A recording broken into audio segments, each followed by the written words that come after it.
Hey guys, welcome to Devbhoomi career point. आशा करता हूँ आप सभी लोग स्वस्थ होंगे, काफी अच्छी आपकी स्टडी चल रही होगी।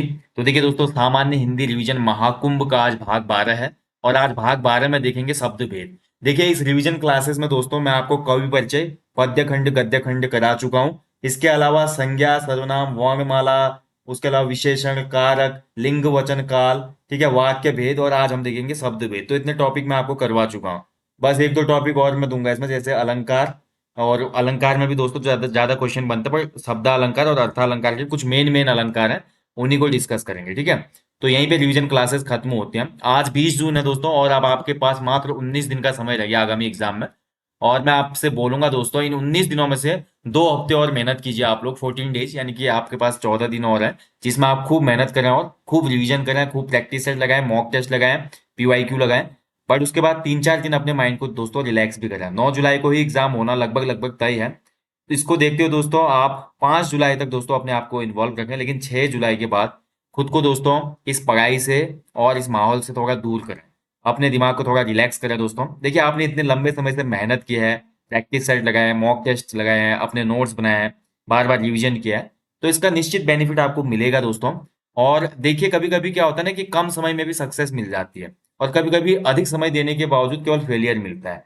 और यहीं पे एक रीजन होता है दोस्तों, ये रीजन होता है कि आप जो आपने अपने तथ्य बनाए, जो आपने स्टडी मटेरियल जमा किया, जो आपने कंटेंट बनाया, वो चुनिंदा होना चाहिए, वो बहुत ज्यादा विश्लेषित होना चाहिए, और उसी को पढ़ के आप एग्जाम में सफलता पा सकते हैं। बहुत ज्यादा बिखराव होगा, ज्यादा किताबों की तरफ भागे हुए हैं, या दिमाग डाइवर्ट है, कुछ नया दिख रहा तो उस तरफ चले गए, कुछ अलग आया तो उस तरफ चले गए, तो ऐसे कैंडिडेट अमूमन ज्यादा समय लगाते हैं। हालांकि ज्ञान व्यर्थ नहीं जाता, लेकिन यहाँ पे स्मार्ट स्टडीज, जो स्मार्ट स्ट्रेटजी है उसको अपनाना है, और स्मार्ट स्टडीज को करते हुए एग्जाम को निकालना है। तो यही पॉइंट होते हैं दोस्तों, जब पॉइंट टू पॉइंट हम पढ़ते हैं, पीवाईक्यू लगाते हैं, प्रैक्टिस सेट लगाते हैं, और अपने नोट्स को रिवीजन करते हैं। इस साइकिल को अगर हम अच्छे से चलाना सीख गए ना, तो कहीं पे भी हमारा बैलेंस खराब नहीं होगा, सीधे हम डेस्टिनेशन तक पहुंचेंगे। डेस्टिनेशन ही दोस्तों मेरिट लिस्ट है। तो दोस्तों चलिए सेशन को शुरू करेंगे इसी आशा के साथ। मेरा कहने का मतलब आप समझे होंगे। तो अभी भी 14 डेज है, 14 डेज में बहुत चीजें हो सकती हैं। ठीक है, तो जितना भी अभी तक देखिए आपने पढ़ा है, रिवीजन हो सकता है इन 14 दिनों में, तो दिन वेस्ट ना करेंगे। आज की क्लास में शब्द भेद देखेंगे दोस्तों, बहुत इंपॉर्टेंट टॉपिक है, जहां से एग्जाम में क्वेश्चन बनता है। शब्द भेद अलग अलग तरीके से क्वेश्चन बन जाता है, कि शब्द के जो भेद होते हैं, रचना के आधार पे, उत्पत्ति के आधार पे, अर्थ के आधार पे, ठीक है, बनावट के आधार पे, तो सभी भेद आज अच्छे से समझेंगे, और बहुत आसानी से समझेंगे। देखिए, हिंदी के जो भी टॉपिक मैं आपको देता हूँ, रिवीजन के टॉपिक देता हूँ दोस्तों, बहुत सहज और सरल भाषा में समझाने का प्रयास रहता है। ठीक है, तो चलिए शुरू करेंगे शब्द भेद। तो शब्द होता क्या है, सबसे पहले तो समझिए दोस्तों। शब्द की अगर परिभाषा की बात करते हैं, तो एक या उससे अधिक अक्षरों से बनी जो स्वतंत्र सार्थक ध्वनि होती है, उसी को शब्द कहा जाता है। ठीक है, लास्ट टाइम लास्ट टाइम हमने एक टॉपिक किया था दोस्तों, वो था हमारा वाक्य। वाक्य जो होता है, देखिए, ये सबसे बड़ी सार्थक इकाई होती है भाषा की। ये मैंने आपको बताया था ना, भाषा की सबसे बड़ी जो सार्थक इकाई है वाक्य। ठीक है, और भाषा की जो सबसे छोटी सार्थक इकाई होती है दोस्तों, वो आपका हो जाता है क्या, वांग। ठीक है, तो ऐसे भी क्वेश्चन बनते हैं। अब यहाँ पर देखिए, शब्द दोस्तों जब भी किसी वाक्य में ऐड होता है, तो किसी भी वाक्य में जब किसी शब्द को ऐड करते हैं, तो वो शब्द फिर शब्द में रह के पद बन जाता है। जैसे एग्जांपल के तौर पे मैं बोलूं, मेरे पास एक शब्द है, मान लीजिए मेज। ठीक है, मेज। मेज अभी एक स्वतंत्र शब्द है, और मैं यहीं पर बोलूं, देखिए, राम बाजार से मेज लाया। राम बाजार गया और क्या लाया, बाजार से मेज लाया। ठीक है, अब देखिए, जो मेज शब्द है दोस्तों, ये एक सेंटेंस में यूज होगा। अब मेज जो है यहाँ शब्द था इंडिविजुअली, लेकिन अब जब ये वाक्य में यूज हो गया, तो ये पद बन जाएगा। ठीक है, पद ही शब्द है, शब्द ही पद है। बस विशेषता ये है कि शब्द जब इंक्लूड होता है इन एनी सेंटेंस, वो फिर पद बन जाता है। ओके, और उसी पद को देखते हैं दोस्तों, उसी पद से जो पूरा वाक्य बना होता है, उसी को पदबंध कहा जाता है। ठीक है, जैसे मैं बोलूं राम बाजार से मेज लेकर आया, अब राम को अंडरलाइन कर दिया मैंने, इसमें बोला कि इसमें कौन सा पदबंध है। ठीक है, तो इसमें संज्ञा पदबंध हो जाएगा। तो ऐसे आपने समझना है दोस्तों, बहुत सिंपल होता है पदबंध भी। बहुत बच्चे इसमें कंफ्यूज होते हैं, पदबंध हमको समझ में नहीं आता, लेकिन बहुत सिंपल है। ठीक है, तो चलिए शब्द भेद देखेंगे। शब्द भेद से बहुत से क्वेश्चन बनते हैं, तत्सम तद्भव बनते हैं, उसके अलावा यौगिक, रूढ़ और योग रूढ़ शब्द बनते हैं, तो सभी आज अच्छे से समझेंगे हम। तो चलिए शुरुआत करते हैं दोस्तों। तो हिंदी में जो शब्द होते हैं दोस्तों, शब्दों का विभाजन 4 प्रकार से किया गया है। ठीक है, शब्दों का विभाजन कितने प्रकार के, 4। पहला देखिए, स्रोत या उत्पत्ति के आधार पर शब्द भेद। दूसरा होता है रचना या बनावट के आधार पर शब्द भेद। तीसरा होता है रूप, प्रयोग या कार्य के आधार पर शब्द भेद। और चौथा होता है अर्थ के आधार पे शब्द भेद। तो वेरी इंपॉर्टेंट दोस्तों। तो सबसे पहले इसमें हम देखेंगे स्रोत या उत्पत्ति के आधार पर शब्दों का वर्गीकरण। तो पहला प्रकार जो होता है स्रोत या उत्पत्ति के आधार पे शब्द भेद, इसके भी 5 प्रकार होते हैं दोस्तों। इसमें कौन कौन से 5 प्रकार है? पहला होता है तत्सम, दूसरा होता है तद्भव, तीसरा होता है देशज शब्द, चौथा होता है विदेशज शब्द और पांचवा होता है संकर शब्द। अब इनको आसानी से समझेंगे। सबसे पहले तत्सम शब्दों की बात करते हैं दोस्तों। तो तत्सम, ठीक है, तत्सम यानी कि समान, जिनके समान, संस्कृत के समान, अर्थात संस्कृत के ऐसे शब्द जिनका प्रयोग आज भी हम ज्यों का त्यों अर्थात उसी रूप में करते हैं, मूल रूप में करते हैं। यानी कि हिंदी में आए संस्कृत के मूल शब्दों को ही तत्सम शब्द कहा जाता है। जैसे कि सूर्य हो गया, क्षेत्र हो गया, अग्नि हो गई, ठीक है, इसके अलावा कार्य हो गया, और बहुत से जैसे हमारे जो भी पर्यायवाची शब्द होता है लगभग तत्सम ही होते हो। तो ये सभी शब्द आ जाते हैं संस्कृत से। तो तत्सम का डायरेक्ट मीन है भैया संस्कृत से जो शब्द आए हैं ज्यों के त्यों उनको हम हिंदी में उपयोग कर रहे हैं, वही तत्सम शब्द है। और इसी का जस्ट थोड़ा उल्टा होता है दोस्तों तद्भव शब्द। तो तत्सम तद्भव से हमेशा क्वेश्चन बनते हैं। तद्भव में क्या होता है देखिए दोस्तों, संस्कृत शब्दों से परिवर्तित शब्द जिनकी उत्पत्ति तो संस्कृत से हुई, लेकिन वो अपभ्रंश पुरानी हिंदी से गुजरने के कारण बदल गए। यानी कि तद्भव शब्द भी पहले संस्कृत के ही शब्द रहे होंगे, लेकिन धीरे धीरे क्या हुआ, हिंदी में जैसे इनका प्रयोग होने लगा तो इनका जो था दोस्तों उच्चारण और इनकी जो लिखना था, जिस प्रकार से इनको लिखा गया वो चेंज हो गया। यानी कि धीरे धीरे तत्सम शब्द ही क्या हो गए, विकृत हो गए। ठीक है, तत्सम विकृत हुए तत्सम शब्दों को ही तद्भव कहा जाता है। सिंपली समझिए आप। जैसे कि सूरज, सूरज का तत्सम क्या होता है? सूर्य। सूर्य बोलते बोलते सूरज बोला होगा लोगों ने, फिर सूरज से सूरज ये फेमस हो गया। ऐसे देखिए खेत, ठीक है, आग, आग जो है भाई अग्नि का तद्भव है, और खेत जो है भैया ये क्षेत्र का आपका तद्भव होता है। ठीक है, तो धीरे धीरे दोस्तों जो तत्सम शब्द थे इन्हीं से क्या हो गया, आपका तत्सम शब्द विकृत हो गए और ये तद्भव बन गए। जैसे मैं और एग्जाम्पल के लिए बोलूं, जैसे पंख हो गया, पंख, पंख जो होता है आपका तद्भव शब्द है, पंख का तत्सम हो जाता है पक्ष। ठीक है, और ऐसे बात करें दोस्तों भौरा, भौरा जो शब्द होता है ये तद्भव है, भौरा का तत्सम होता है भ्रमर। ठीक है, तो ऐसे कुछ शब्द है दोस्तों जो निकले तो संस्कृत से, लेकिन वो बाद में क्या हो गए, विकृत हो गए, उन्हीं को कहा जाता है तद्भव। ठीक है, तो ये था हमारा दूसरा रूप स्रोत या उत्पत्ति के आधार पे। तीसरा जो होता है दोस्तों देशज शब्द। अब देशज शब्द तो भाई बहुत सिंपल है, देखिए नाम से पता चला देशज, देशज, अज, अज मतलब जन्म लेने वाला, देश में ही जन्म लेने वाला। ऐसे शब्द जिनका जन्म देश में ही हुआ है और जिनकी उत्पत्ति का पता नहीं चलता भैया कहाँ से हुआ है, ये भी पता नहीं चलता कि कहाँ से निकले, जम्मू कश्मीर से निकले, महाराष्ट्र से निकले, उत्तराखंड से निकले, राजस्थान से निकले, मध्य प्रदेश से आए, कहाँ से आए शब्द पता ही नहीं चलता। लेकिन हुई तो देश में ही है इनकी उत्पत्ति, लेकिन कहाँ से हुई है ये पता नहीं चलता। तो ऐसे शब्द कहलाते हैं देशज शब्द। जैसे कि मैं बात करूँ लोटा, पगड़ी, थैला, ठीक है, इसके अलावा भी और हैं तेंदुआ, चिड़िया, कटरा, अंटा, खखरा, ठेठ, कुटोरा, कटोरा, ठुमरी। ठीक है, ये सभी क्या हमारे देशज या देसी भाषा के शब्द है। ठीक है, ये सभी देश में जन्म लिए हैं दोस्तों, लेकिन आज तक पता नहीं चलता कि इनका जन्म कहाँ पे हुआ। ठीक है, तो याद रखना इंपॉर्टेंट शब्द यही पूछे जाते हैं एग्जाम में, लोटा, पगड़ी, थैला, ठीक है, तेंदुआ, कटरा, अंटा, अंडा नहीं अंटा, ठीक है, और चिड़िया, खिचड़ी, ठेठ, कटोरा, ठुमरी, चषक, चषक भी हमारा देसी शब्द है। ठीक है, पगड़ी, लोटा, डोंगा, ठीक है, ये सब हमारे देसी शब्द हैं। तो इनका जन्म देश में ही हुआ है, लेकिन उत्पत्ति का पता नहीं चलता। इसके बाद आते हैं दोस्तों विदेशज या आगत शब्द। विदेशज यानी कि विदेश धन अज, विदेश में जन्म लिए हुए शब्द। आगत मतलब जिनको हमने हिंदी में अपनाया है, जो हमारे देश में आए हैं, जो शब्द विदेशी मूल के कारण प्रचलित हुए और अन्य देशों की भाषा से हिंदी में प्रयोग में लाए जाते हैं, इन्हें ही आगत शब्द कहा जाता है, क्योंकि ये अन्य देशों की भाषा से लाए गए हैं। जैसे देखिए अरबी भाषा के शब्द, तुर्की भाषा के शब्द, पुर्तगाली भाषा के शब्द, फ्रांसीसी भाषा के शब्द, जापानी भाषा के शब्द, चीनी भाषा के शब्द, पश्तो भाषा के शब्द, ये सभी क्या है, विदेशज शब्द हैं।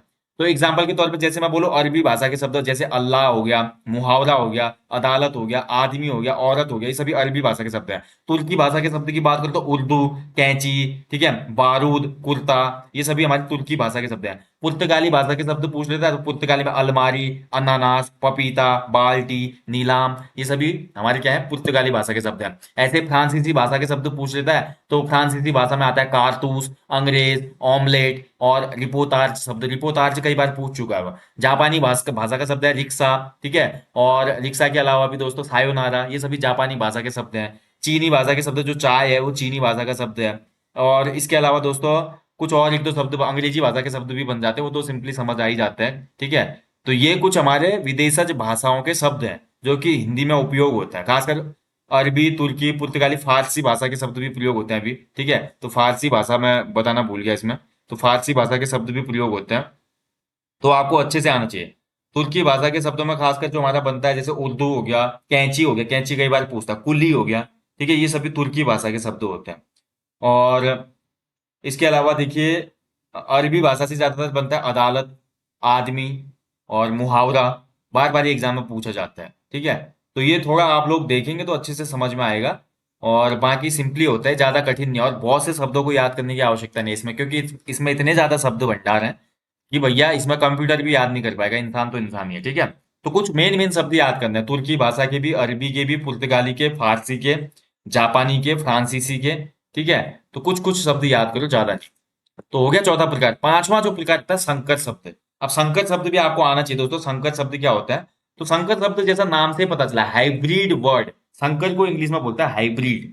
ऐसा शब्द दो भिन्न भिन्न भाषाओं से मिलकर जो शब्द बना है उसको संकर शब्द कहा जाता है, ठीक है। यानी कि ये शब्द दो भाषाओं के मेल से होगा। जैसे रेलगाड़ी, तो रेल में रेल जो है अंग्रेजी शब्द है, गाड़ी जो है फारसी शब्द है। जांच करता, तो जांच जो है हिंदी शब्द है, करता जो है संस्कृत शब्द है, तो ये जांच करता हो गया, ठीक है। ऐसे में बात करें दोस्तों, डाक घर, ठीक है, डाक घर। डाक घर में दोस्तों आपका डाक और घर दो शब्दों से मिलकर बना है वो, ठीक है। ऐसे बात करें दोस्तों, सील बंद, ठीक है, सील बंद। सील बंद अगर मैं बोलूं तो सील बंद शब्द भी जो है संकर भाषा का शब्द है। कैसे? सील जो है अंग्रेजी का शब्द है, बंद जो है फारसी भाषा का शब्द है, ओके। और ऐसे दोस्तों बात करें, छायादार, ठीक है, छायादार शब्द भी क्या है? संकर भाषा का शब्द है, छायादार। बोलते हैं ना पेड़ छायादार है। अब छायादार कोई अपने आप में इंडिविजुअल वर्ड नहीं है, ये एक संकर शब्द है।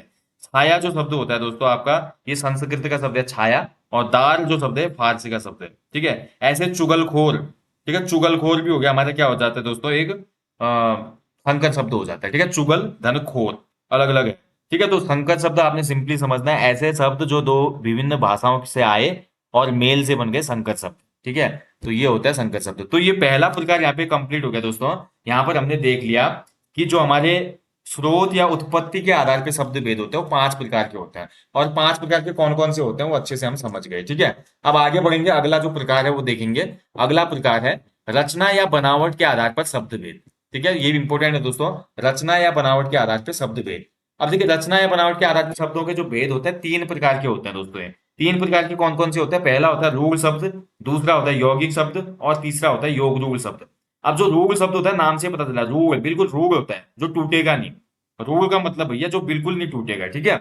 और यौगिक का मतलब होता है दोस्तों जो एक से अधिक शब्द से मिलकर बना होगा, वो यौगिक कहलाएगा। यौगिक हो रहा है ना, संयुक्त जैसा फील आ रहा है। और योग रूढ़ शब्द ऐसा होगा, ये भी यौगिक की तरह ही होगा, लेकिन इसका अर्थ कुछ अलग आ जाएगा। तो ये सिंपली यहाँ पे डेफिनेशन है हमारी रचना या बनावट के आधार पर शब्दों के भेद की। अब क्वेश्चन ऐसे भी बनता है, अभी हमने ऊपर क्या देखा, ऊपर हमने देखा, देखिए, स्रोत या उत्पत्ति के आधार पर शब्द भेद कितने हैं, क्वेश्चन ऐसे भी बना देगा, पांच हैं। दूसरा क्वेश्चन बन जाएगा, रचना या बनावट के आधार पे जो हमारे शब्द भेद है वो कितने हैं, तो रचना या बनावट के आधार पे शब्द भेद है तीन, ठीक है।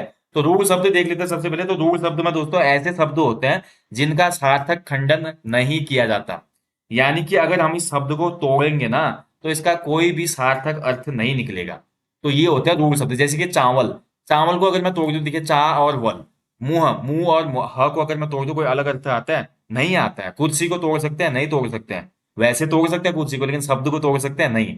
घोड़ा, घो अलग कर दूंगा, रा अलग कर दूंगा, तो घोड़ा, कोई अर्थ ही नहीं निकलेगा। यानी कि जो शब्द दोस्तों हमारे, ऐसे शब्द जिनको हम तोड़ के, अगर तोड़ते भी हैं तो उनके कोई सार्थक, जो कोई भी अर्थ नहीं निकलता, सार्थक खंड नहीं हो सकते, तो इस प्रकार के शब्द कहलाते हैं हमारे रूढ़ या मूल शब्द, ठीक है। मूल शब्द भी इनको ही कहा जाता है, कंफ्यूज मत होना, मूल शब्द भी इन्हीं का नाम है, ओके।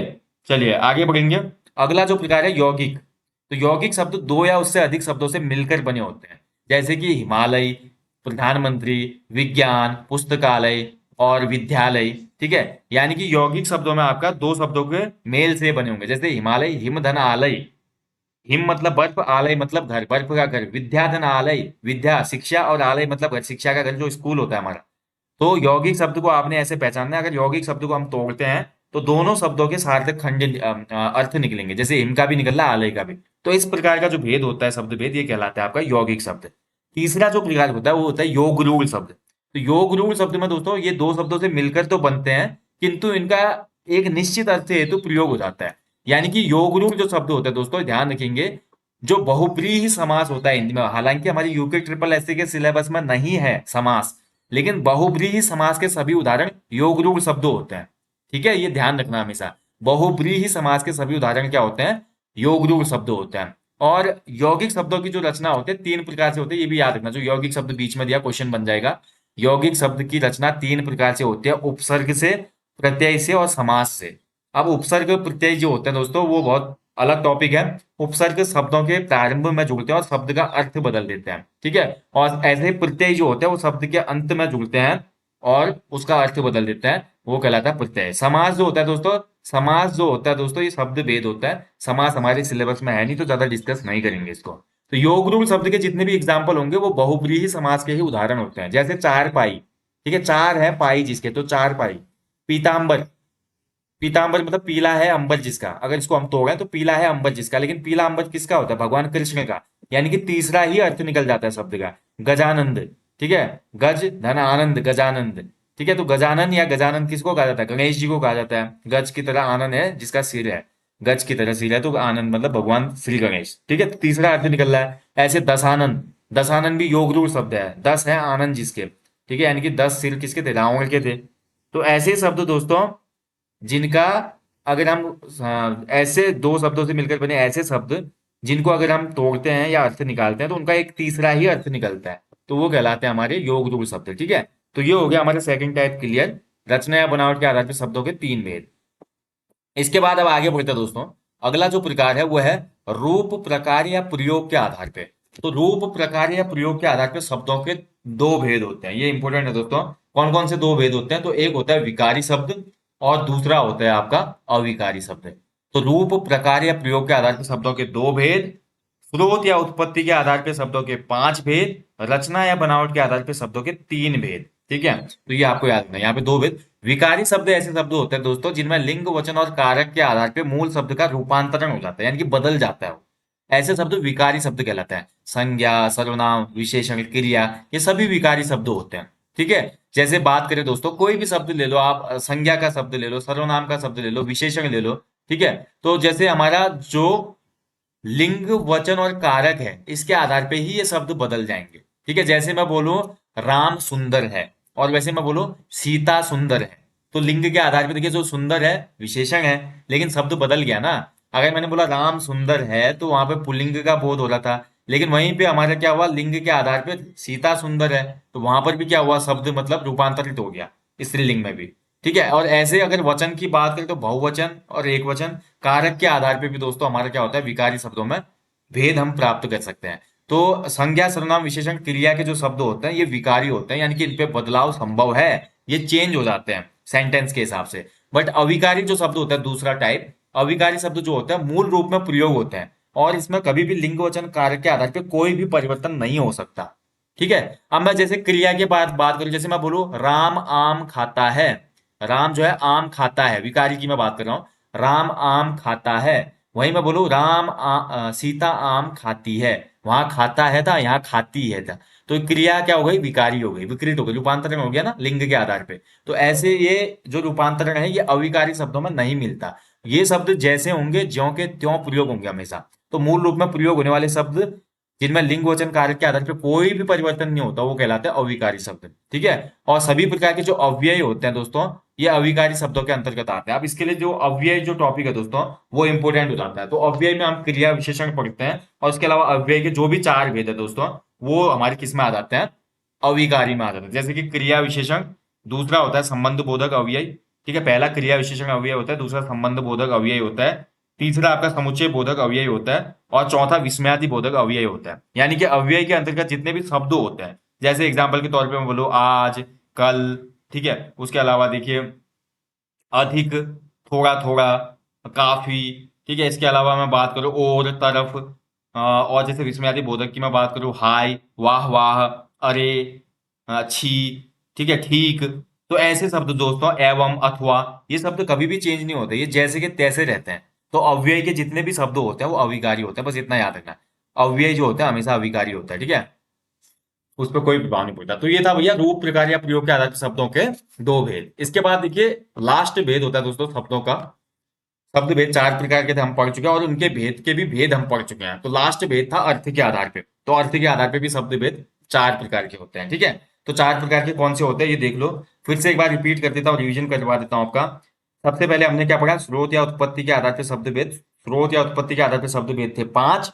रचना या बनावट के आधार पर शब्द भेद थे तीन। रूप, प्रयोग या प्रकार के आधार पर शब्द भेद थे दो। एंड लास्ट अर्थ के आधार पर शब्द भेद है चार, ठीक है। सबसे पहले होते हैं दोस्तों एकार्थी शब्द। एकार्थी शब्द से मतलब है दोस्तों ऐसे शब्द जिनसे केवल एक ही अर्थ निकले। हिंदी में प्रयोग होने वाले वो शब्द जिनका केवल एक ही अर्थ निकले, वो कहलाते हैं एकार्थी शब्द। जैसे कि राधा, गंगा। अब राधा का अर्थ जो है राधा ही निकलेगा, गंगा जो है गंगा से केवल गंगा का ही बोध होगा, कुछ और तो बोध नहीं होता ना। ये कहलाते हैं एकार्थी शब्द। अगला जो होता है दोस्तों आपका अनेकार्थी शब्द। अनेकार्थी शब्द मतलब एक ऐसा शब्द हिंदी का जिसके एक से अधिक अर्थ निकलेंगे। ऐसे शब्द हिंदी के जिनके एक से अधिक अर्थ निकले वो अनेकार्थी शब्द कहलाते हैं। जैसे कि कर, ठीक है, यहाँ पे कर दिया है आपको, देखिए कर का मतलब क्या होता है, कर का मतलब हाथ भी होता है और कर का मतलब टैक्स भी होता है, ठीक है। ऐसे अगला दिया है देखिए हार, ठीक है। हार का अर्थ मतलब दोस्तों जो हार होते हैं, डिफीट, हारना भी होता है, और हार का मतलब आभूषण भी होता है गले वाला, ठीक है। जैसे अर्थ दिया है, अर्थ का मतलब क्या होता है, अर्थ का अगर अर्थ निकाले तो पहला होता है मतलब या अर्थ, और दूसरा अर्थ का मतलब धन भी होता है, ठीक है। तो यानी कि हिंदी में ऐसे शब्द जिनके एक से अधिक अर्थ निकले हैं, एक से अधिक का मतलब दो ही नहीं है, तीन भी हो सकते हैं, चार भी हो सकते हैं, 10 भी हो सकते हैं, एक से अधिक अर्थ होंगे, लेकिन वो कहलाएंगे अनेकार्थी। और जिन शब्दों का केवल एक ही बोध होगा, एक ही उसका अर्थ निकलता है, तो वो एकार्थी होंगे, ठीक है। तो ये भाई सिंपल सा फंडा है, इसमें ज्यादा कुछ सोचने वाली बात नहीं है। अगला जो है समानार्थी शब्द। तो समानार्थी पर्यायवाची एक ही बात है। तो हिंदी में ऐसे शब्द जो समान अर्थ देते हैं वो समानार्थी शब्द कहलाते हैं। जैसे कि देखिए अगर बात करें जलज, कमल, पंकज, ये सभी कमल का अर्थ देते हैं। ऐसे मैं बात करूं गगन, अंबर, आकाश, ये सभी आकाश का पर्याय समान अर्थ देते हैं। ऐसे बात करें दोस्तों अन्य जैसे पृथ्वी, धरा, भू, धरणी, अगर हम बात करें तो ये पृथ्वी का बोध कराते हैं। तो ऐसे शब्द या पर्यायवाची शब्द सिंपली आपने समझना है, सिनोनिम्स, समान अर्थ देने वाले शब्द कहलाते हैं। इसके बाद दोस्तों आता है विलोम शब्द। तो विपरीत अर्थ का बोध कराने वाले शब्द विलोम शब्द कहलाते हैं, यानी कि एंटोनिम्स की बात हो रही है। तो विलोम शब्द दोस्तों एक दूसरे के अपोजिट होते हैं। जैसे कि लाभ, लाभ का विलोम क्या हो जाएगा, हानि हो जाएगा, ठीक है। दिन, दिन का विलोम रात हो जाएगा। और ध्यान रखेंगे दोस्तों हमेशा जो हमारे विपरीतार्थी शब्द अगर किसी सेंटेंस में दिए हैं, तो वहां पर आपको बीच में उनके बीच में योजक चिन्ह देखने को मिलेगा हमेशा। जो अगर आप ये ध्यान रखेंगे, वाक्य भेद की मैं बात कर रहा हूं, अगर वाक्य भेद में कभी भी आपको विलोम शब्द दिए होंगे, तो विलोम शब्द के बीच में योजक चिन्ह होता है, ठीक है।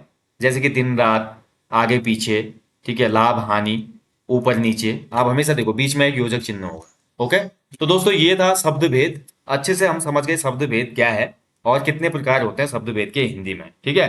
तो हिंदी में शब्द भेद जो है दोस्तों, शब्दों का विभाजन चार आधार पर किया गया है। स्रोत या उत्पत्ति इतिहास के आधार पे, रचना या बनावट के आधार पे, रूप, प्रयोग या प्रकार्य के आधार पे, और चौथा अर्थ के आधार पे। और इनके भी भेद हम पढ़ चुके हैं। तो सभी पॉइंट आपको याद होने चाहिए दोस्तों, एग्जाम में कहीं से भी क्वेश्चन बन जाता है। खासकर क्वेश्चन बनता है कि कौन सा तद्भव है, कौन सा तत्सम नहीं है, कौन सा तद्भव नहीं है, और कौन सा योग रूप है, कौन सा यौगिक है, कौन सा संकर शब्द है, देशज, आगत, इन शब्दों से क्वेश्चन हमेशा बनते हैं दोस्तों, ठीक है। तो ये आप एक बार टॉपिक अच्छे से देखेंगे, इतने से भी आपको बहुत मदद मिलेगी। खासकर जो हमने अभी यहाँ पे पॉइंट बताए वो एग्जाम में बड़े काम आएंगे आपके, ठीक है। अब आगे देखते हैं दोस्तों, इस टॉपिक के बाद अगला टॉपिक जो बहुत इंपॉर्टेंट है, ये टॉपिक है दोस्तों विराम चिन्ह। तो अगला जो टॉपिक देखेंगे हम, इसका नाम है विराम चिन्ह, ठीक है। तो देखिए एक बार फिर मैं रिपीट कर दूं दोस्तों, अभी तक मैंने हिंदी में आपको जो टॉपिक दिया ना, देखिए इस विराम चिन्ह में चिन्ह लिखना भी आप लोग सीखो दोस्तों। चिन्ह में ह छोटा होता है, ठीक है, और ये बन जाता है चिन्ह। फिर हम क्या करते हैं कि ह में ही ऐसे नौ जोड़ देते हैं। ये ध्यान रखेंगे, चिन्ह में नौ आधा नहीं होता, ह आधा होता है। ये भी एक शुद्ध अशुद्ध वर्तनी वाले में क्वेश्चन आ सकता है, आपको याद होना चाहिए। तो अभी तक देखिए कवि परिचय का मैंने आपको रिवीजन कराया। जो हमारे पद्य खंड में जितने भी कवि हैं और गद्य खंड में जितने साहित्यकार हैं वो मैंने इसमें दे दिया आपको, हिंदी रिवीजन महाकुंभ में। इसके बाद मैंने आपको संज्ञा, सर्वनाम, वर्णमाला, स्वर व्यंजन, विशेषण, कारक, लिंग वचन काल, वाक्य भेद, शब्द भेद, और अब ये टॉपिक विराम चिन्ह, लगभग सभी हिंदी व्याकरण के जितने टॉपिक हैं वो हमने क्लियर कर दिए। इसके साथ साथ एडिशनल एक आपने मैंने वाच्य वाला टॉपिक भी आपको करवाया था, ठीक है। अब इसके बाद एक टॉपिक रह जाता है अलंकार वाला, वो थोड़ा इंपॉर्टेंट है, जहां से एग्जाम में क्वेश्चन आते हैं। ठीक है। वहां की पत्र लेखन फॉन्ट वगैरह का दोस्तों आपको जो हमारा हिंदी टेस्ट सीरीज चलती है उसमें क्वेश्चन करवा देंगे। तो आपका हिंदी कंप्लीट हो गया इतने दिनों में, मान लीजिए 20 दिनों में हिंदी रिवीजन हो गया। तो विराम चिन्हों की बात करते हैं दोस्तों। विराम चिन्ह है क्या भैया, नाम से ही पता चल रहा है विराम चिन्ह। ठीक है, विराम का अर्थ होता है रुकना। ठीक है, तो भाषा के प्रयोग में दोस्तों हमको जरूरत पड़ती है हमेशा, जब भी हम भाषा का प्रयोग करते हैं, जैसे हम हिंदी भाषा प्रयोग कर रहे हैं, तो बोलने और लिखने में कहीं पर हम थोड़ा सा रुकते हैं, कहीं पर ज्यादा, कहीं पर हम आश्चर्य प्रकट करते हैं तो कहीं पर प्रश्न प्रकट करते हैं, कहीं पर देखिए हम किसी की कहीं भी बात को बताते हैं तो कहीं पर हम निर्देश देते हैं। तो भिन्न भिन्न स्थितियों को हिंदी भाषा में स्पष्ट करने के लिए हिंदी में विराम चिन्हों का प्रयोग किया जाता है। ठीक है, फिर बोलता हूं, भिन्न भिन्न स्थितियों को प्रकट करने के लिए हिंदी में जो चिन्ह प्रयोग किए जाते हैं उन्हीं को विराम चिन्ह कहा जाता है, जैसे कि पूर्ण विराम, अल्प विराम, प्रश्नवाचक चिन्ह, योजक चिन्ह, कोष्टक, लाघव चिन्ह। तो इन सभी चिन्हों को आप थोड़ा बहुत देखेंगे ये क्या होते हैं। ठीक है, तो चलिए और बात करें दोस्तों, हिंदी में जो बहुप्रचलित चिन्ह है लगभग 12 है वैसे, और वैसे तो 20-22 चिन्ह होते हैं, लेकिन 12 चिन्ह मेनली होते हैं, जैसे कि पूर्ण विराम, अल्प विराम, अर्ध विराम, प्रश्नवाचक चिन्ह, उद्धरण चिन्ह, विस्मय बोधक चिन्ह, योजक चिन्ह, कोष्टक चिन्ह, लाघव चिन्ह, विवरण चिन्ह और निर्देशक चिन्ह, और लास्ट होता है त्रुटि पूर्वक जो हंस पद वाला चिन्ह होता है। ठीक है, ये हमारे हिंदी के चिन्ह होते हैं। तो अब बारी बारी से देखेंगे, इनके सिंबल को भी देख लो। दो तरीके से क्वेश्चन बनते हैं यहाँ पे, या तो आपको सेंटेंस दे देगा, उसमें आपका बोलेगा कि इसमें विराम चिन्ह की दृष्टि से अशुद्ध वाक्य है, ये पूछेगा, या एक क्वेश्चन दे देगा कि इनमें से कौन सा विराम चिन्ह मिसिंग है, या एक क्वेश्चन बनेगा कि विराम चिन्ह का सिंबल दे देगा, पूछ लेगा आपको कि ये कौन सा विराम चिन्ह है। ठीक है, तो सभी को बारी बारी से समझते हैं। तो सबसे पहले बात करेंगे दोस्तों पूर्ण विराम। पूर्ण विराम क्या होता है दोस्तों? पूर्ण विराम का जो सिंबल होता है, ऐसे एक लकीर होती है, देखिए नीचे बाएं दाएं साइड को मैं जो बना रहा हूँ, ये पूर्ण विराम की लकीर होती है ये। ठीक है, तो एक लकीर खींचते हैं हम हर सेंटेंस को पूरा करने के बाद। जैसे मैं बोलूं कि राम एक अच्छा लड़का है, तो राम एक अच्छा लड़का है जो है सहायक क्रिया, उसके बाद में एक ऐसा डंडा देता हूं, इसी को पूर्ण विराम कहा जाता है या फुल स्टॉप। क्योंकि यहां पर हमें ये पता चल जाता है, वाक्य की स्थिति स्पष्ट हो जाती है कि वाक्य समाप्त तो हो चुका है, वाक्य खत्म है, इतने में राम अच्छा लड़का है, वाक्य खत्म हो चुका है। ठीक है, तो जहां पर वाक्य की समाप्ति की पूर्ण सहमति हो जाती है या वाक्य समाप्ति का बोध होता है, वो कहलाता है आपका पूर्ण विराम। इसके बाद जो अगला चिन्ह होता है दोस्तों, अर्ध विराम। अर्ध विराम दोस्तों क्या होता है, देखिए थोड़ा सा विराम, अर्ध मतलब आधा। ठीक है, अर्ध विराम जो होता है आधा विराम। तो इससे पहले थोड़ा अल्प विराम को देखेंगे तो तब आप समझेंगे, तब आपको समझ में आएगा। ठीक है, वाक्य में जब पूरा ठहराव दिया जाता है तो तब हमारा पूर्ण विराम यूज होता है। वाक्य में जब थोड़ा सा आपको विराम चाहिए तो उसमें यूज होता है अल्प विराम, जिसको कॉमा कहा जाता है। वाक्य में थोड़े से ठहराव के लिए, ठीक है ध्यान रखेंगे, थोड़ा सा रुकने के लिए वाक्य में कॉमा का प्रयोग किया जाता है। जैसे कि मैं बोलूं कि सीता, राम और लक्ष्मण वन को गए। सीता, फिर मैंने रुका थोड़ा, सीता के बाद कॉमा आएगा, राम और लक्ष्मण वन को गए। ठीक है, तो वहां पे क्या हो जाएगा हमारा अल्प विराम कॉमा। और वहीं पे अर्ध विराम की बात करते हैं दोस्तों, तो अल्प विराम का चिन्ह होता है कॉमा। अर्ध विराम का जो चिन्ह होता है, सिंबल होता है, वो होता है एक बिंदु और नीचे एक कॉमा। ठीक है, ये होता है अर्ध विराम। अर्ध विराम अल्प विराम से जब थोड़ा ज्यादा रुकना होता है उसमें यूज होता है। अल्प विराम से भी जब थोड़ा ज्यादा ठहराव चाहिए वाक्य में तो फिर हमारा अर्ध विराम यूज होता है। जैसे एग्जाम्पल के तौर पे मैं वाक्य बोलूं, वह कब आएगा मैं नहीं जानता। मैंने ऐसा बोला वह कब आएगा, फिर उसके बाद ये चिन्ह लगाया मैंने और मैंने बोल दिया मैं नहीं जानता, तो यहाँ पे हो जाएगा हमारा अर्ध विराम। ठीक है, तो ये अर्ध विराम, अल्प विराम, पूर्ण विराम, यहीं से क्वेश्चन बनते हैं। और अमूमन क्वेश्चन बनता है, देखिए दोस्तों, एक कि हिंदी में सर्वाधिक उपयोग होने वाला विराम चिन्ह कौन सा है। तो देखिए यहाँ पे भी जो चिन्ह दिया है ये भी गलत है। देखिए ये चिन्ह ऐसा नहीं होता है, चिन्ह में हमेशा दोस्तों आपका आधा ह होगा। ठीक है, विराम चिन्ह। तो हिंदी में सर्वाधिक यूज होने वाला कहीं पे पूर्ण विराम आपको मिलेगा, कहीं पे अर्ध अल्प विराम मिलेगा आपको, कॉमा। लेकिन देखा जाए तो दोस्तों अगर हिंदी पूरा हम देखते हैं तो सेंटेंस में कॉमा एक से ज्यादा बार यूज होता है। तो उसके हिसाब से जो अल्प विराम है, कॉमा जिसको बोलते हैं, वो सर्वाधिक यूज होने वाला विराम चिन्ह है। ठीक है, हिंदी में सर्वाधिक उपयोग होने वाला विराम चिन्ह आएगा तो आंसर इसका अल्प विराम ही होगा। ओके, इसके बाद देखिए दोस्तों अगला भेद है प्रश्नवाचक चिन्ह चिन्ह। तो प्रश्नवाचक चिन्ह जो होते हैं दोस्तों, किसी भी प्रश्नवाचक वाक्य को बोलने के बाद प्रश्नवाचक चिन्ह का प्रयोग होता है। तो प्रश्नवाचक क्वेश्चन मार्क, ये देखिए इंग्लिश में भी पढ़ते हैं हम, जो भी सिंबल है मैं उसको राइट साइड में बनाते जा रहा हूँ। ठीक है, आप लोग देखना, क्वेश्चन मार्क जो होता है ये है, इस प्रकार का होता है, बड़ा बनाऊंगा मैं। ठीक है, ये तो जैसे एग्जाम्पल के तौर पे मैं बोल दूं कि क्या है यह तुम्हारा फोन है, तुम्हारा नाम क्या है, तुम कब लौटोगे, जैसे भी वाक्य बोलेंगे तो इनके अंत में लगेगा प्रश्नवाचक चिन्ह, ये वाला। तो यहाँ पे हो जाएगा प्रश्नवाचक विराम चिन्ह। ठीक है, अगला जो भेद है दोस्तों, विस्मयादि बोधक आश्चर्य चिन्ह। तो विस्मयादि बोधक जो चिन्ह होता है दोस्तों, ये ऐसा होता है पूर्ण विराम की तरह एक डंडी होती है और नीचे बिंदु लग जाता है इसमें।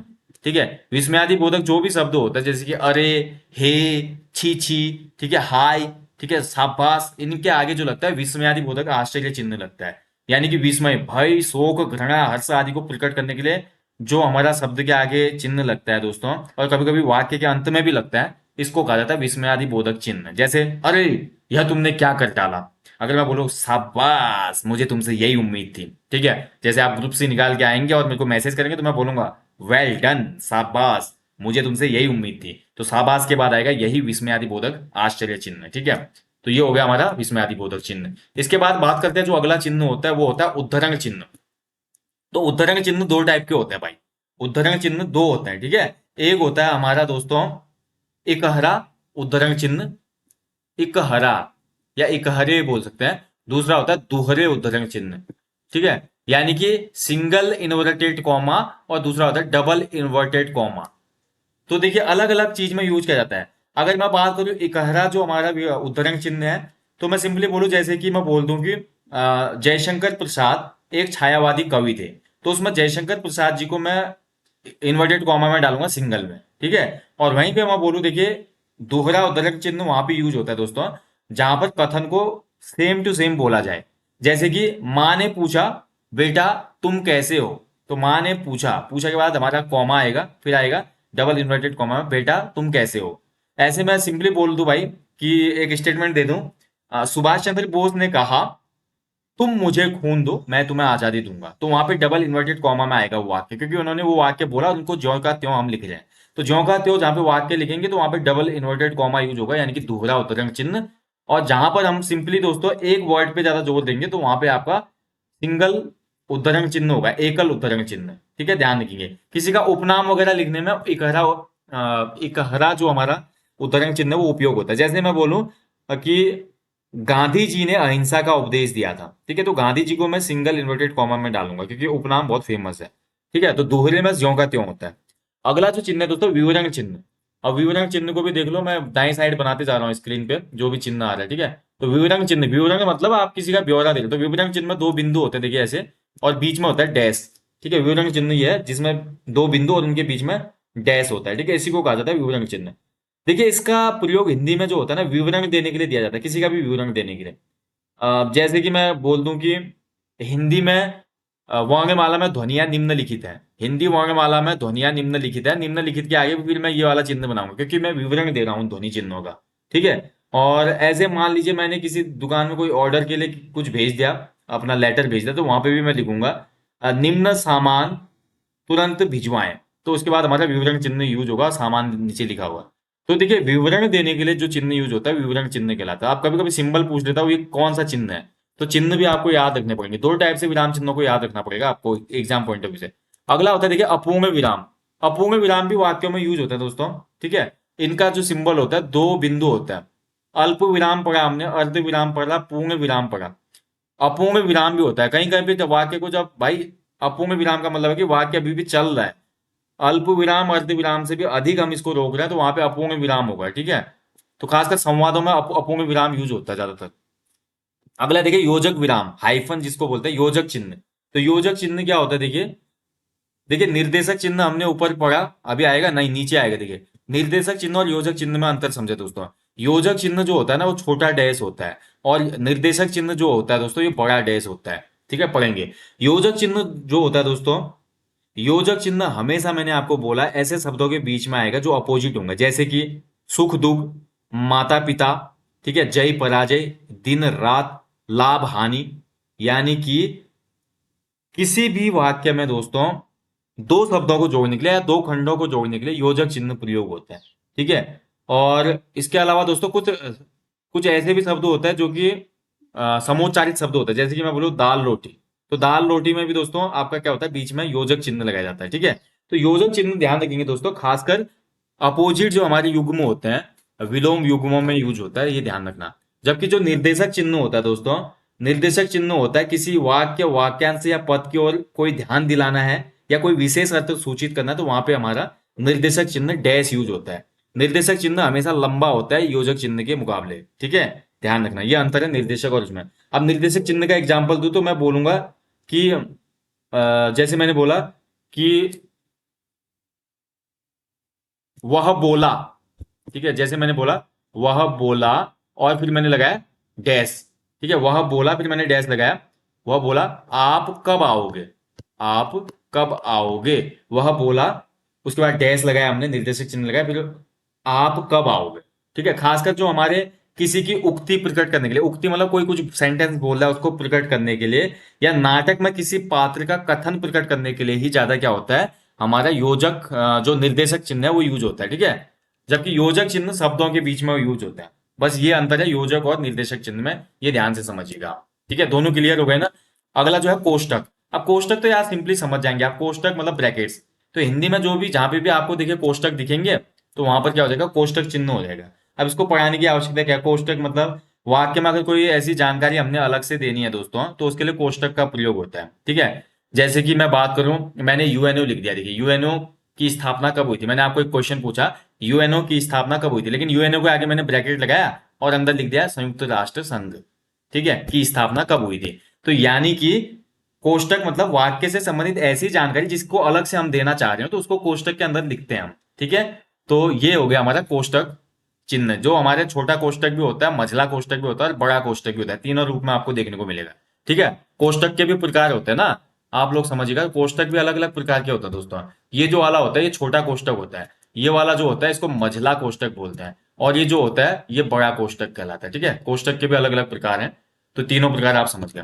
इसके बाद अगला जो विराम चिन्ह है, तुल्यता सूचक चिन्ह। तुल्यता सूचक मतलब बराबर का चिन्ह, ठीक है। तुल्यता सूचक तो साफ पता चल जाता है, जहां पर भी तुल्यता हो रही है यानी कि बराबरी, तो जहां पर भी आपको दोस्तों तुल्यता या बराबरी का बोध दिखाना हो, तो वहां पर तुल्यता सूचक शब्द प्रयोग होता है। इसके बाद प्रतिशत चिन्ह, तो प्रतिशत चिन्ह तो सिंबल है, जो प्रतिशत का दोस्तों सिंपल है, ये देखने में समझ में आ ही जाता है प्रतिशत। तो जहां पर भी प्रतिशत दर्शाना हो हमने, जैसे 90%, 10%, तो वहां पर प्रतिशत चिन्ह यूज होगा, ठीक है। तो ये इसका सिंबल होता है। इसके बाद अगला जो चिन्ह है दोस्तों, अगले चिन्ह की तरफ जाते हैं, तो अगला चिन्ह है निर्देशक चिन्ह, मैं बता चुका हूं, क्लियर हो गया। अगला जो चिन्ह है लाघव चिन्ह, देखिए लाघव चिन्ह, लाघव चिन्ह का सिंबल होता है छोटा सा जीरो। लाघव चिन्ह क्या होता है फिर, अब लाघव का अर्थ होता है दोस्तों छोटा, ठीक है। किसी बड़े शब्द को अगर छोटा बनाया जाए और छोटा लिखना चाहते हैं हम हिंदी में, तो उस बड़े शब्द को छोटा करके उसके आगे जो चिन्ह लगाते हैं वो लाघव चिन्ह कहलाता है। जैसे मैं बात करूं दोस्तों डॉक्टर, ठीक है, डॉक्टर जो शब्द है, देखिए डॉक्टर पूरा ऐसा शब्द है, अगर मैं डॉक्टर को छोटा करके लिखना चाहूं तो ऐसे डॉक्टर का डा लिख दूंगा और आगे उसका जीरो छोटा सा लगा दूंगा, ये लाघव चिन्ह होगा, ठीक है। ऐसे बात करें दोस्तों ईसा पूर्व अगर हमने लिखना है तो हम ऐसे लिखते हैं, ई के आगे ये लाघव चिन्ह और पू के आगे भी लाघव चिन्ह, ये ईसा पूर्व बन जाता है, ठीक है। पंडित की मैं बात करूं तो प लिखेंगे, उसके आगे जीरो लगाएंगे, ये छोटा, तो ये हो जाएगा पंडित। यानी कि शब्दों को छोटे रूप में प्रदर्शित करने के लिए इस चिन्ह का प्रयोग होता है, लाघव चिन्ह का, ठीक है, समझ पाएंगे। आगे बढ़ेंगे, अगला जो चिन्ह है लोप चिन्ह। तो लोप चिन्ह क्या होता है देखिए, तो लोप चिन्ह दोस्तों आपका हो जाएगा, देखिए कहीं पे अगर हमने देखिए कोई वाक्य को अगर हमने देखिए लोप, कोई चीज वाक्य का अगर मतलब कोई चीज रह गई, लोप हो रहा है ना, मतलब खत्म हो रहा है, या कहीं पे वाक्य जो हमारा समाप्त हो जाता है, मतलब मान लीजिए एक पूरा कथन समाप्त हो गया, तो आप देखेंगे कभी भी सारांश लिखा होता है, तो उसके नीचे फिर हमारा लोप चिन्ह पूरा होता है, ऐसे ऐसे, ठीक है, ऐसे ऐसे, या कभी डैश डैश डैश डैश हमको देखने को मिलता है, खासकर अगर नोबल वगैरह आप पढ़ते हो तो वहां पे ये चिन्ह देखने को मिलता है, तो ये होता है लोप चिन्ह, ठीक है। इसके बाद का जो चिन्ह है वो थोड़ा इंपॉर्टेंट है, जिसको हंसपद या त्रुटि बोधक चिन्ह कहा जाता है। तो हंसपद या त्रुटि बोधक चिन्ह का सिंबल होता है ऐसा, उल्टा वी होता है भाई ये, ठीक है, उल्टा वी। मान लीजिए किसी सेंटेंस में मैं कोई किसी सेंटेंस में मैं कोई वर्ड लिखना भूल गया, किसी वाक्य में कोई शब्द मेरा छूट गया, तो जहां पर वो शब्द छूटा है, ठीक है, लिखते समय जब किसी वाक्य में या वाक्य का कोई अंश या शब्द अक्षर छूट जाए, तो तब इस चिन्ह का प्रयोग करते हैं, ठीक है। जैसे एग्जाम्पल एग्जाम्पल के लिए मैं बोलूं, तुम बाहर जाओगे कि नहीं, जैसे मैं बोलूं तुम बाहर जाओगे कि नहीं, ठीक है, तुम बाहर जाओगे कि नहीं, तो यहाँ पे मुझे लगा यार एक शब्द तो छूट गया, मैंने उसको बोलना चाहता तुम अब बाहर जाओगे कि नहीं, तो बाहर और तुम के बीच में ये चिन्ह लगाऊंगा और ऊपर लिख दूंगा मैं अब, ठीक है। तो ये हो गया हमारा त्रुटि बोधक या हंसपद चिन्ह। इसके बाद होता है देखिए रेखांकन चिन्ह या अंडरलाइन। तो कभी कभी होता है ना, रेखांकित शब्द में कौन सा अव्यय है, रेखांकित शब्द में कौन सा अलंकार है, रेखांकित शब्द में कौन सा भाव है। तो जब भी हम कोई शब्द लिखते हैं दोस्तों, कोई भी जब शब्द लिखते हैं हिंदी में और उसके नीचे जब हम एक लाइन खींच देते हैं, तो उसको कहा जाता है रेखांकन चिन्ह या अंडरलाइन। अगला होता है योग चिन्ह, जो प्लस का सिंबल होता है दोस्तों उसको योग चिन्ह कहा जाता है। जैसे कि संधि में हम यूज करते हैं जो सब चिन्ह, संधि विग्रह में चिन्ह यूज करते हैं ना, जैसे मैं बोलूं विद्यालय का संधि विग्रह करो, तो विद्या धन आलय, तो वहां पे हम इसी तो विराम चिन्ह का प्रयोग करते हैं, ठीक है, तो योग चिन्ह होता है। ऐसे समाप्ति सूचक चिन्ह होता है दोस्तों। मान लीजिए मैंने कोई कहानी लिखी और कहानी का मैंने लेखक की कलम से अंतिम जो शब्द लिखा और उसके बाद दोस्तों कहानी जहां पर समाप्त हुई, तो कहानी समाप्त होते समय दोस्तों मैं एक चिन्ह प्रयोग कर सकता जो होता है ऐसा डैश, फिर जीरो, फिर डैश। इसको बोलते हैं समाप्ति सूचक चिन्ह, ठीक है। ऐसे दोस्तों एक पुनरुक्ति सूचक चिन्ह भी होता है, खासकर जैसे पुनरुक्ति अलंकार हो गया। पुनरुक्ति अलंकार आपने पढ़ाया, वहां पे जो लाइंस आती है अलंकारों में, खासकर जहां पे जो पुनरुक्ति होती है यानी कि शब्द का रिपीटेशन होता है, तो वहां पर हमेशा ये डबल इन्वर्टेड कॉमा यूज होता है। लेकिन कैसा वाला? वहां पे तो हमारा ऐसा था, देखिए डबल इन्वर्टेड, दोनों साइड से समान वाला। ये चीज ध्यान से समझिएगा। देखिए ऊपर जो हमने पढ़ा उद्धरण चिन्ह में और दोहरा उद्धरण चिन्ह जो होता है, दोनों कॉमा ऐसे होता है, ऐसा भी दूसरा उसके अपोजिट साइड। लेकिन पुनरुक्ति सूची में जो हमारे कॉमा होंगे दोस्तों, वो आप समझिए उल्टे होते हैं, ठीक है। ये ऐसा होगा, ऊपर वाला थोड़ा जो कॉमा का चिन्ह है ऐसा होगा, नीचे वाला ऐसा। यहाँ पे आप ध्यान से देखिए, थोड़ा जूम कर देता तो आपको साफ दिखेगा, देखिए, ठीक है। तो ये हमारा पुनरुक्ति सूचक में ये चिन्ह है। जबकि हमने ऊपर जो देखा था, देखिए ऊपर जो देखा, ऊपर जो हमारा था कॉमा अलग था थोड़ा, ठीक है। तो बस ये है, और खासकर ऐसा कुछ नहीं है। ये सिंबल को छोड़ के अगर हम बात करें तो एक और चीज देखनी है दोस्तों कि पुनरुक्ति सूचक जो शब्द होंगे वहां पे हमेशा दोस्तों ये इन्वर्टेड कॉमा यूज होगा। हालांकि इसको भेद नहीं माना जाता, यहाँ पे ये गलत है मेरे हिसाब से, ठीक है। इसको कोई भेद नहीं माना जाता इसमें, ठीक है। और समाप्ति सूचक चिन्ह का दोस्तों एक और सिंबल होता है 3 स्टार, ठीक है। 3 स्टार भी अगर लगे हैं तो वो भी समाप्ति सूचक चिन्ह होता है, ये भी ध्यान रखना आप, ठीक है। तो ये है दोस्तों विराम चिन्ह हमने देख लिया, शब्द भेद हमने देख लिया। बहुत इंपॉर्टेंट टॉपिक था ये आज जो हमने डिस्कस किया, और बहुत से क्वेश्चन यहाँ से फंसते भी हैं एग्जाम में, ध्यान रखिएगा, ठीक है।